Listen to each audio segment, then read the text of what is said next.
À mesure que les jours passent, les choses se précisent au sujet de l'accident de voiture provoqué par Pierre Palmade, le 10 février dernier en Seine-et-Marne. D'après les informations de RTL, le comédien aurait consommé des drogues de synthèse, 30 minutes avant de prendre le volant. L'accident de voiture provoqué par Pierre Palmade résonne dans toutes les têtes. Le comédien a percuté de plein fouet une voiture qui arrivait en sens inverse et les conséquences sur les passages sont dramatiques. Une jeune femme a perdu le bébé qu'elle portait, le conducteur est dans un état grave et son fils de 6 ans, a la mâchoire fracturée. Ce samedi 18 février, RTL dévoile que l'ancienne acolyte de Michel Larocque aurait consommé de la drogue, une demi-heure avant de prendre la route.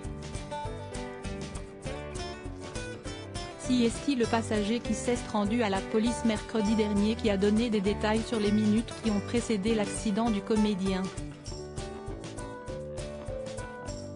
Sam Bouger, âgé de 34 ans, a affirmé qu'il avait passé la journée à consommer des stupéfiants avec Pierre Palmade et Mosineux, détaille RTL. C'est lui-même qui a déclaré aux policiers que son ami comédien avait consommé des drogues de synthèse 30 minutes avant l'accident.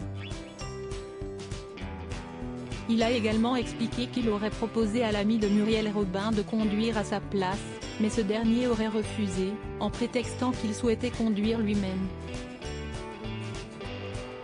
Pierre Palmade entendu par la justice au cours de sa garde à vue de 48 heures.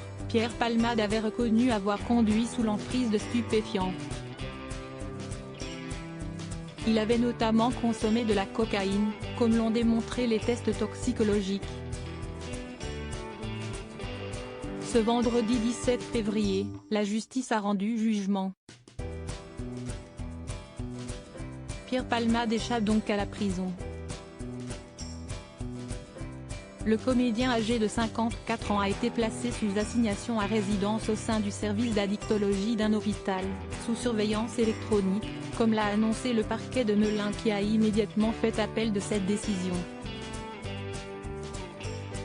À nos confrères de BFM TV, l'avocat de Sam Bouger a pris la parole et a expliqué que son client n'a pas commis d'infraction.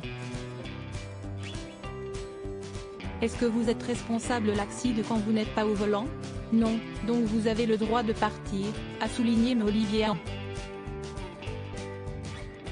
L'avocat a ajouté que plusieurs personnes du corps médical se sont arrêtées pour porter secours aux victimes de l'accident et qu'il ne voit donc pas ce que son client aurait pu faire de plus.